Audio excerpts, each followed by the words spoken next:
Maayong gabi sa tanan ug sa padayon natong pagtuon sa pulong sa Ginoo din hinata sa Jude chapter 15 pataas.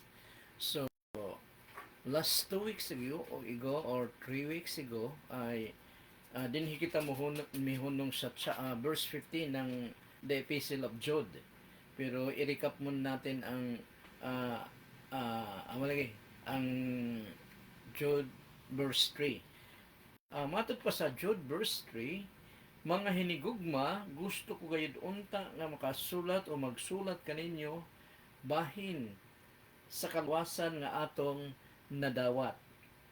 Apan na hunaan ko nga mas kinahanglan gayud nga sulatan ko kamo nga magmaisugon sa pagpakigbatok sa mga tao nga buot motuis sa pulong sa Ginoo. So, dinhi atong makita nga ang unang purpose ni Jude sa pagsulat niya sa mga Kristohanon sa iyang gisulatan sa iyang kapanahunan ay nalahi kini o ang nabaylo ni ini o ang nakapuli ni ini sa original niyang dapat isulat nga mahitungod sa kaluwasan ay ang una ay ang mahitungod sa salvation nga ilang na mahitungod sa salvation nga ilang nadawatan ay ang pagpakigbatok na hinuon sa mga false teachers nga nakasulod sa ilang fellowship. Mo nang gingon sa verse 3, balikon ko, mga hinigugma, gusto ko gayud unta nga magsulat kaninyo bahin sa kaluwasan nga atong nadawat, apan nahuna-hunaan ko nga mas kinahanglan gayud nga sulatan ko kamo nga magmaisugon sa pagpakigbatok sa mga tawo nga buot mutuis sa mga pagtulunan mahitungod sa atong pagtuo. So kini nga mga pagtulunan walay pagkausab o gihatag kini sa Dios sa iyang mga katawhan sa tanang kapanahunan. So gusto ni John nga i-encourage or pahimangnuan ang mga Kristohanon sa iyang kapanahunan sa kaluwasan nga ila nang nadawatan. Nadawat na nato ang kaluwasan nga gitrabaho sa atong Ginoong Hesus dito sa krus ng Kalbaryo, pero ang completeness ni ini ay sa adlaw na sa pagbalik sa atong Ginoong Hesus ni ining kalibutan na. Ang kinahanglan lamang natong buhaton ay magpadayong faithful sa pagpangalagad sa Ginoong Hesus. Dili hilaw-hilaw, kung dili faithful gayud luto nga pagpangalagad sa atong Ginoong Hesukristo samtang mga batan-on pa kita. Matod pa ni Apostol Paul sa mga Kristohanon sa Filipos, sa Philippians chapter 1 verse 4, malipayon ako matag-ampo ko alang kaninyong tanan. So, ngano kang malipayon si Apostol Paul nga mag-ampo sa mga Kristohanon sa Filipos? Matod pa niya din sa verse 5, tungod kay kauban ko kamo sa pagpakaylap sa maayong balita gikan pa sa pagdawat ninyo sa akong gitudlo kaninyo hangtod karon. So ang mga Philippian Christian di ay sa bago sila pagsugod gid pagka-convert gid nila to Christianity ay nagsuporta na dayon sila ni Apostle Paul sa pagpakaylap sa maayong balita. Unsa ba kining maayong balita?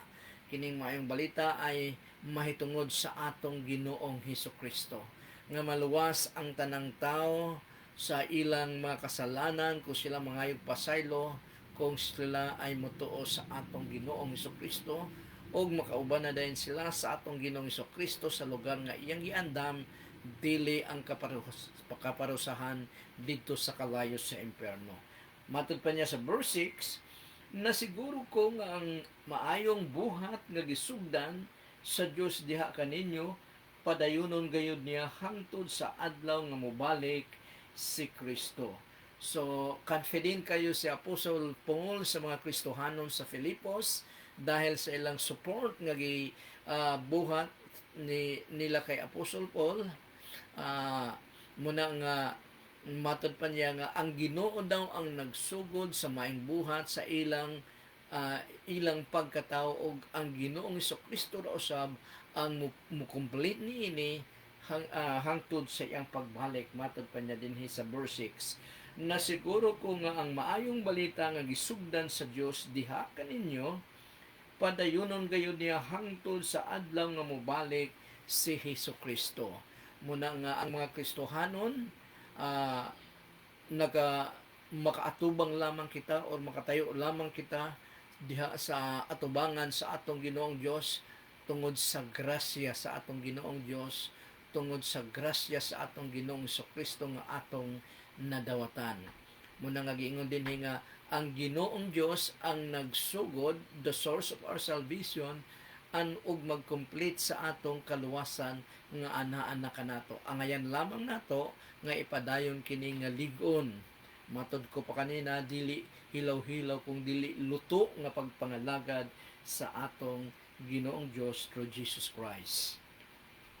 Nganong giusab man ni John ang reasoning ni nga sulat tungod sa threat sa mga false teachers and their false teaching.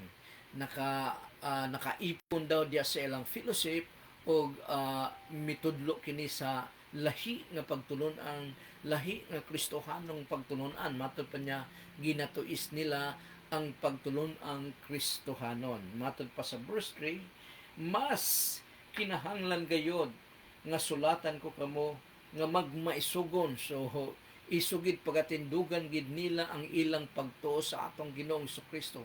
Magmaisugon, dili magpakahilom kung dunay mga tao nga magtudlo ngadto sa mga bata pa nga Kristohanon sa lahi nga ginatuis nga Kristohanong pagtulonan gud dili matud pa ni sa pulong sa Ginoo through Apostle Paul, magmaisugon sa pagpakigbatok, pakig-away sa ubang madali rang translation sa makigbatok, magig-away sa mga tao nga buot mutuis ilang itwist ang pulong sa Ginoo sa mga pagtulunan mahitungod sa atong pagtuo nato sa atong Ginoong Hesukristo, sa atong Ginoong Dios, na kung saan naagyo detalyado gisulat sa iyang written word nga anaa sa Bible.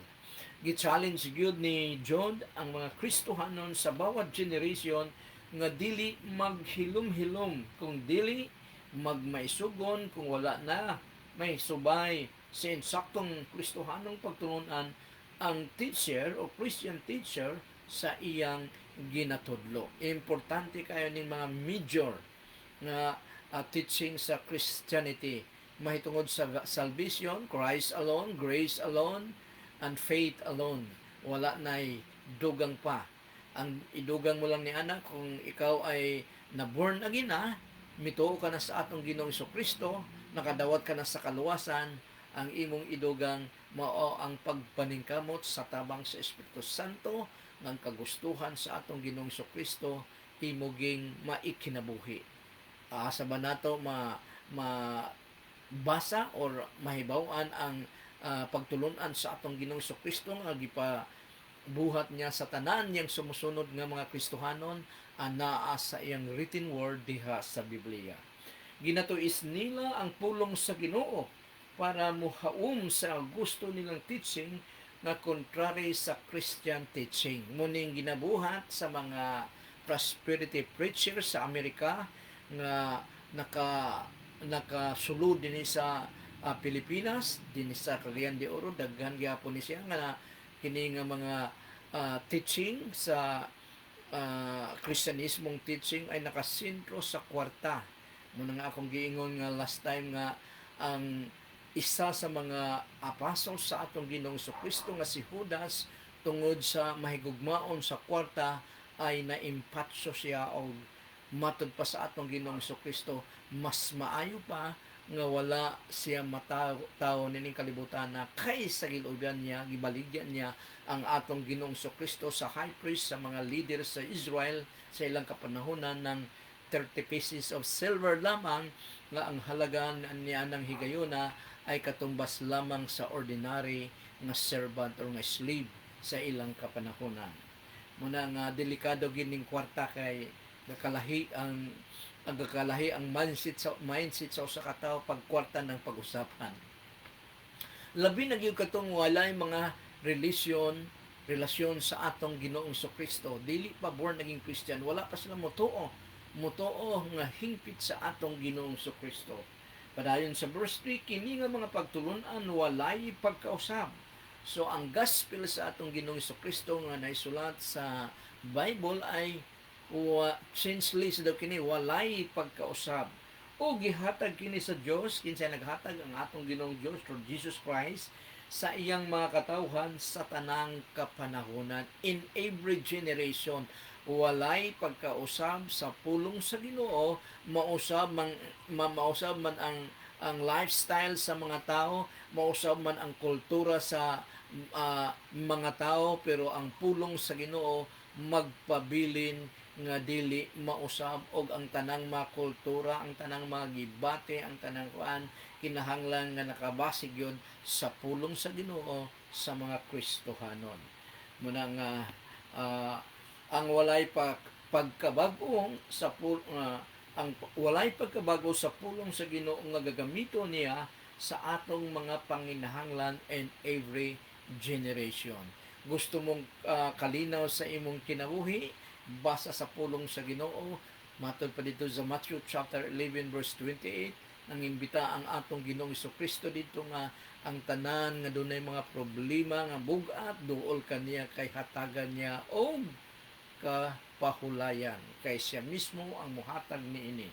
So walay pagkabago ang pulong sa Ginoo hangtod karon.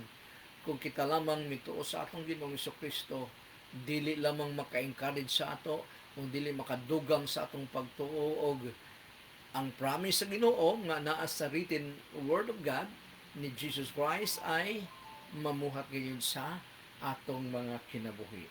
Atong pagkahinumduman nga ang written word of God ay nasulat para sa mga panginahanglan sa gisulatan niini, og mo magamit sa mga Kristohanon in every generation sa parehas nga panginahanglan usab. Halimbawa, sa 1 Corinthians chapter 7 nga kanang nga chapter agi sulat ni Apostol Paul sa mga Kristohanon sa Corinto, dahil gipakita niya kung unsa ba ang dapat nga mindset sa mga Kristohanon nga walay asawa, wala pa magminyo, og mga Kristohanon nga minyo na.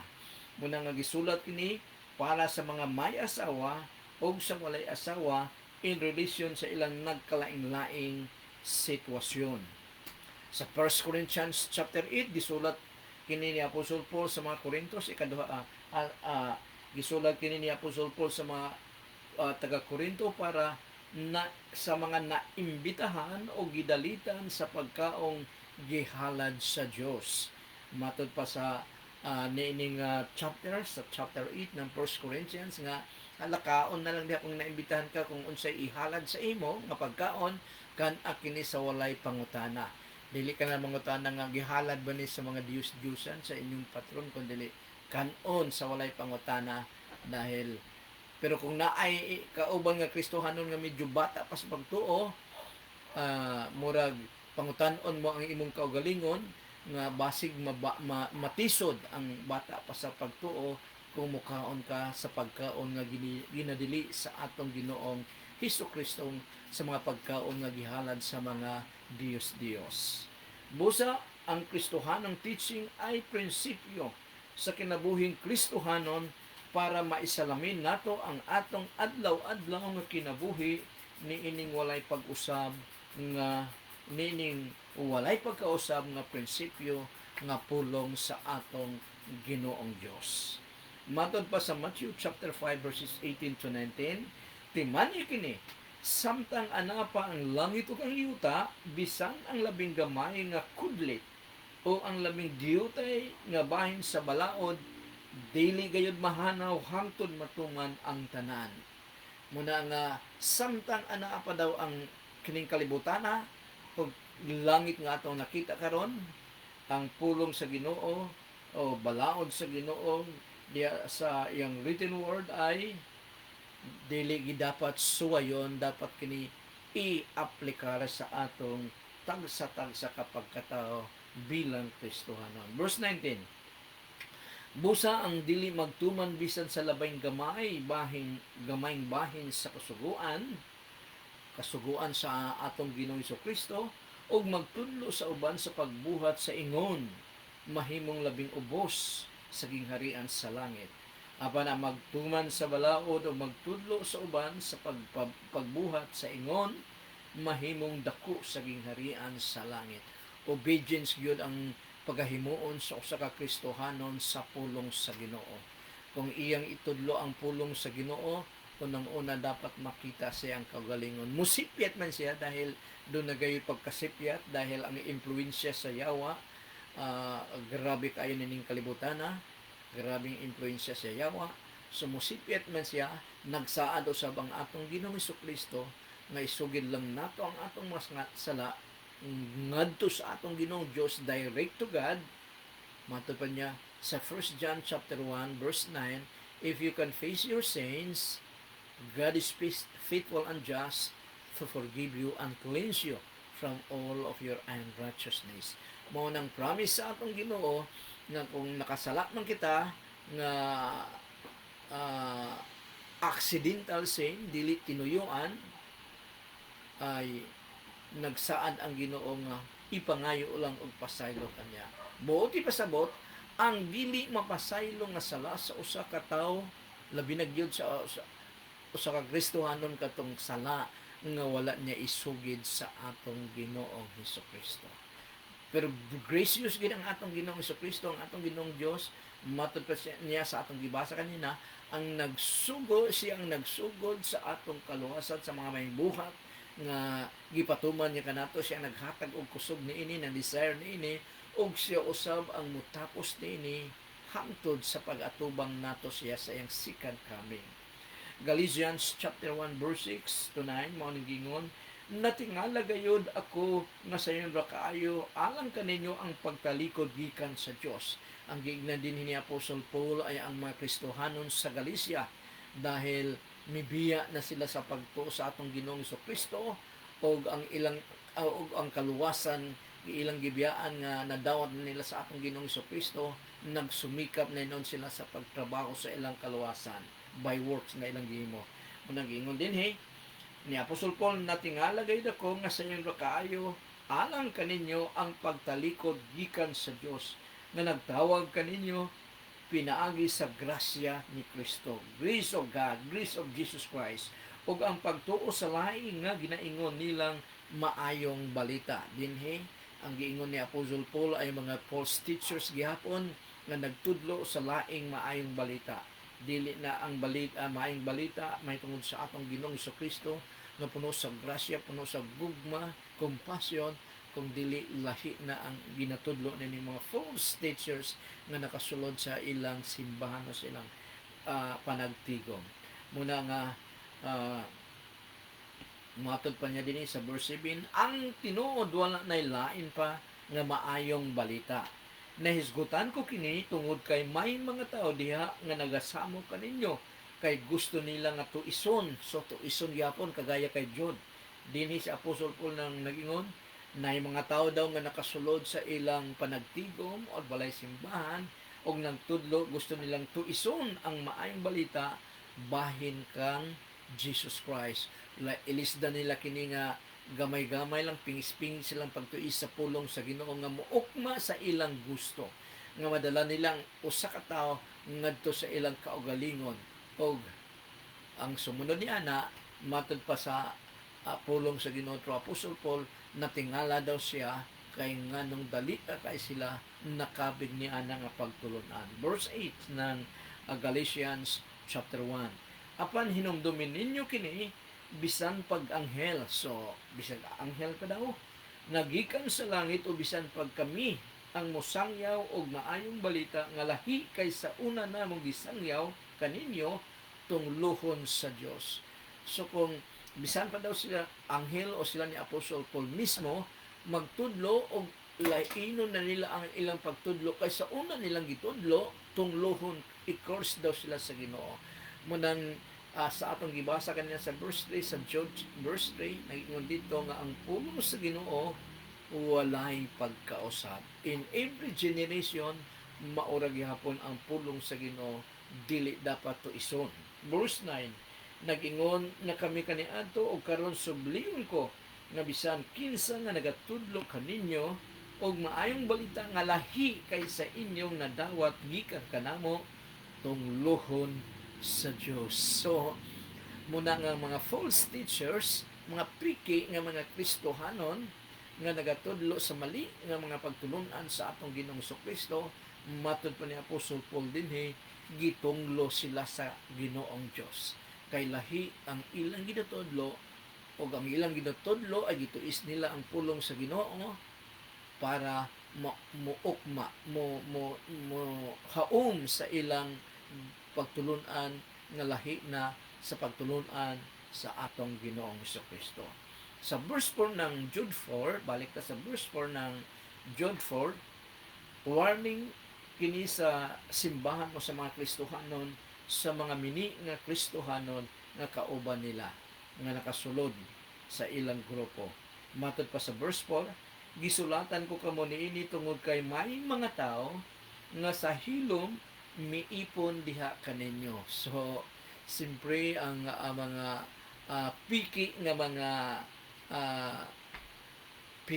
mga Christian teachers ay dili gina mo sulod sa usa ka fellowship or panagtigom sa tinuod nga mga Kristohanon nga magpaila sila nga sila ay mga piki nga mga Kristohanon.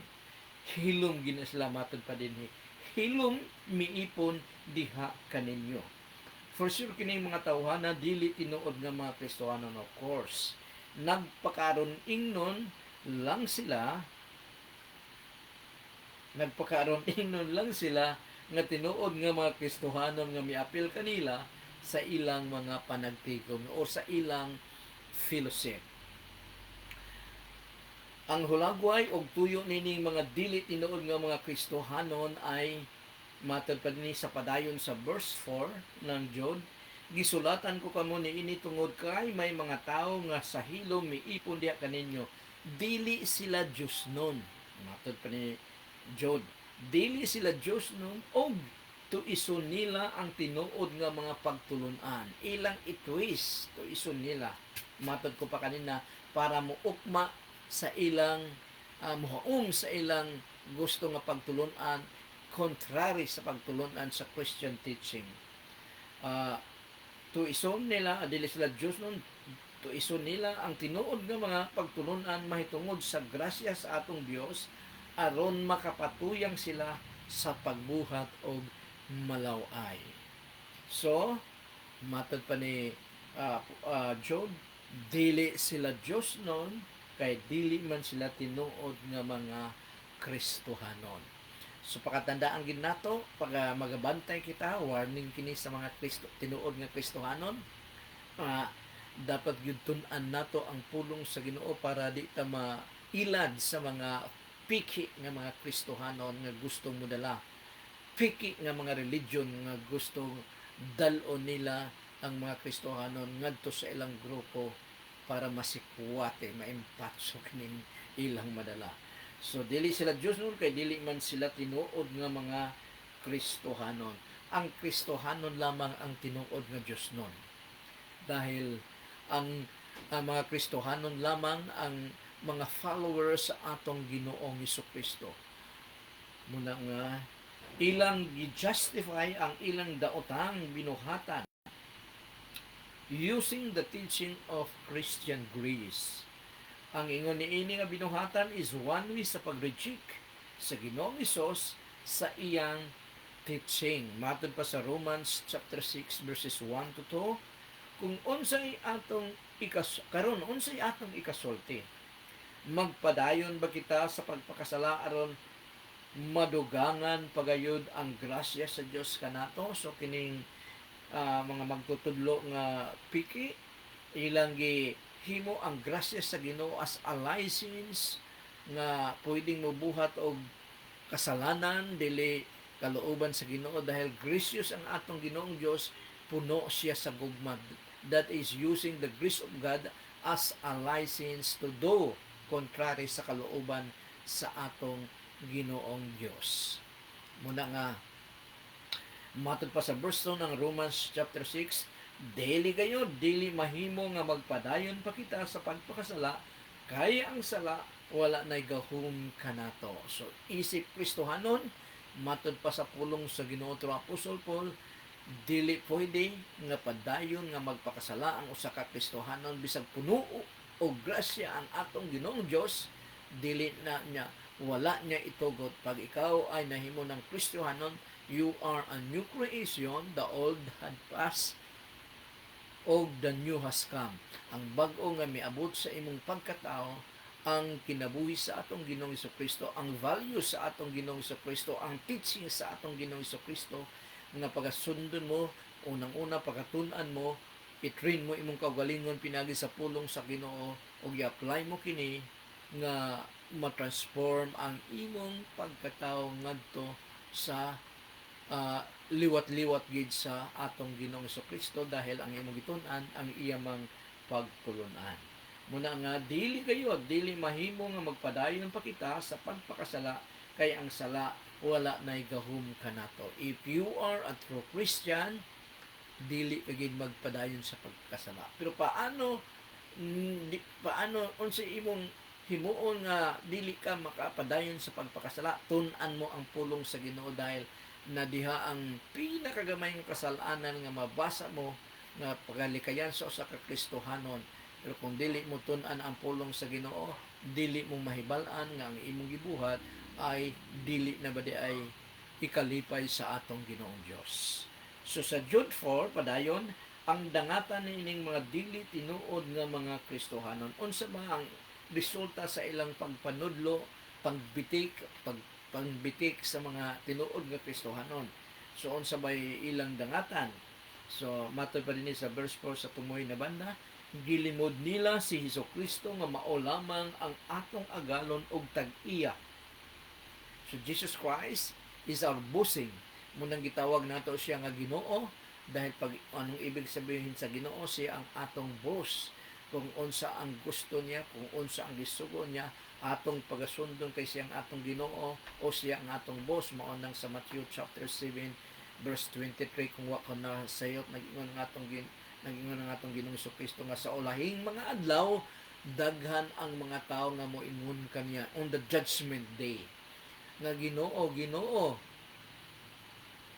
nagpahayag ako sa imong pulong. Ginoo, nag-ayo ako sa mga masakiton pinaagi sa imong pulong. Ginoo, munang nahimo ako mga himala o mga milagro through your word or through your name, Panginoon. Pero matod pa sa atong Ginoong Kristo, pahawa, wala akong makaila kaninyo mga magbubuhat o kasalanan o sala o kontrary sa iyang kagustuhan. So muna nga ang usa ka tao bisag grabe siya, makamilagro siya, ang yawa nagabuhat og milagro. So bisag makamilagro siya, bisag maghayag siya o magtudlos siya sa pulong sa Ginoo, pero kung ang iyang kinabuhi, ang iyang pagkatao ay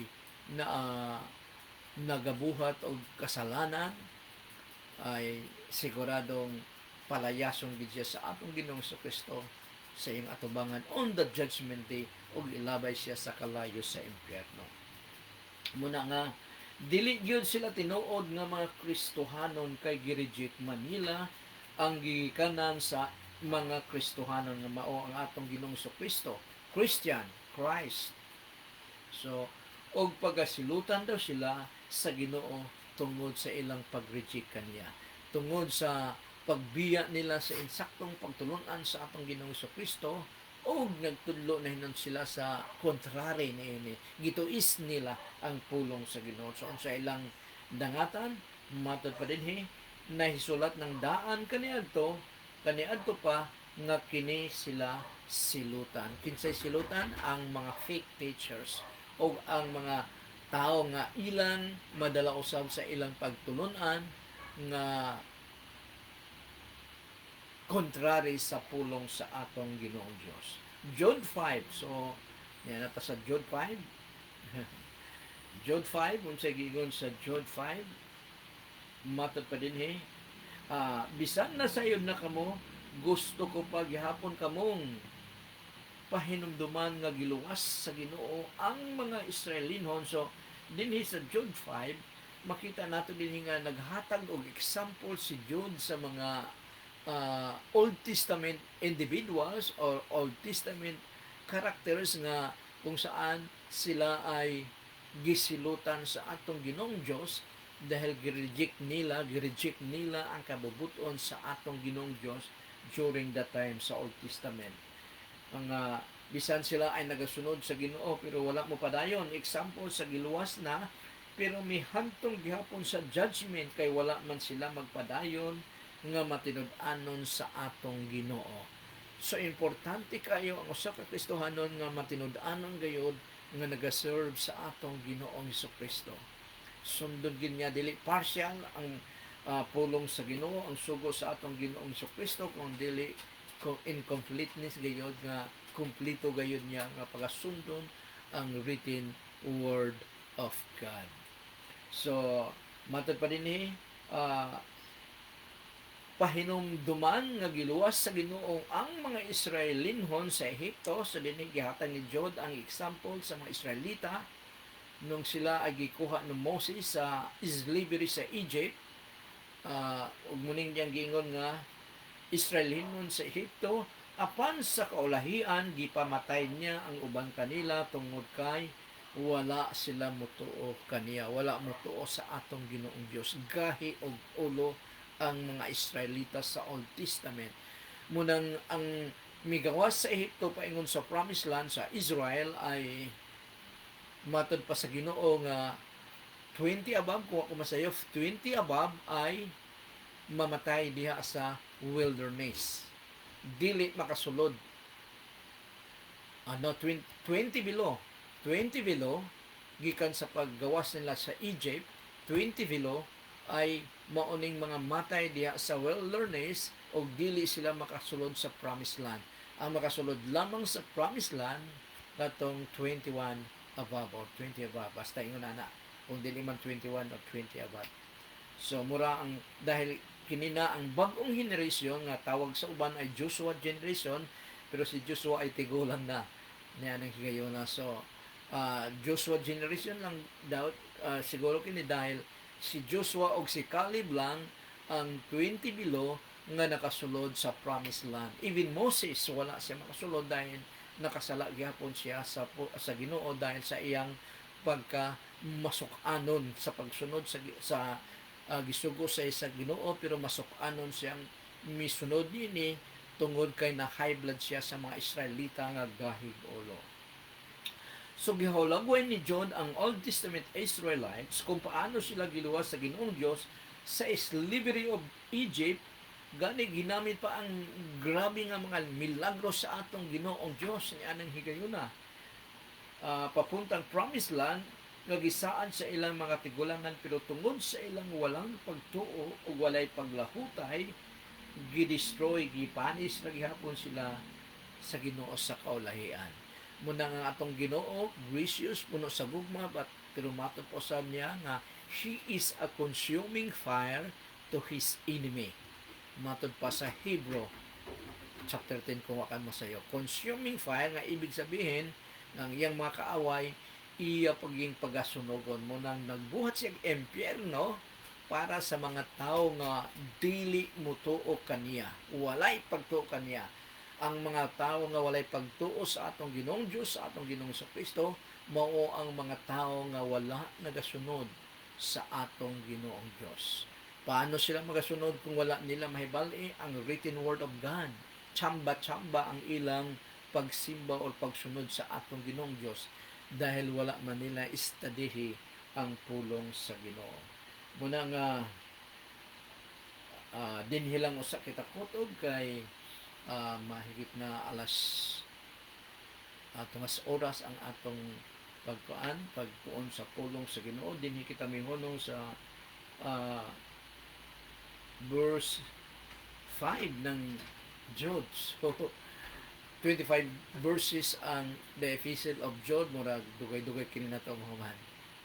Pero Niining pagsugod sa verse 5 ay puro na lang mga example sa nagihatag ni Job sa Old Testament nga kung saan gifanis sa atong Ginoong Dios kining mga tawhana dahil wala sila mosunod sa atong Ginoong Dios. So salamat sa tanan nga nagatan-aw niining pagtulon-an o ang Ginoo manalangin kaninyo. So ang tanan kong gitudlo dinhi sa Facebook ay dito na ipon sa akong personal YouTube, personal channel o sa personal channel sa YouTube na pwede ninyong makita dito sa YouTube. Daghang kaayong salamat sa tanan ug ang Ginoo ang manalangin kaninyo. Mag-ampo kita. Salamat Ginoo nining gabion na O Lord God. Salamat sa imong paggabay kanamo Ginoo, labi na gyud sa pagtuon sa imong pulong O Lord God. Tabangi, empower us O Lord God that what you have teach us Panginoon nining gabion na O Lord God ay ma-apply gid namo Ginoo sa among pagkatao O Lord God, so that there will be transformation in our life Panginoon. Empower us O Lord God, because apart from you Panginoon we can do nothing Lord God, para paghatag kanimong kalipay tungod lamang sa imong grasya, tungod lamang sa imong empowerment Panginoon. Panalangin ni Ginoo ang tanan nga nagatan-aw din nining pagtulungan Panginoon. Bless them O Lord God, and I pray Father God sa pangalan ni Jesus, open the windows of your heavens and pour out so much blessings Panginoon to the one who are watching this teaching Panginoon sa the epistle of Jude O Lord God. Salamat Panginoon. Whatever the needs, Panginoon, ito may physical, material, even relational, Panginoon, especially, Panginoon, sa spiritual, O Lord God, bless them, O Lord God. Salamat kay Ginoo. Salamat kayo, Diyos na buhay. In Jesus' mighty name. Amen. Amen and amen. Salamat ug maayong gabi sa tanan. Bye-bye.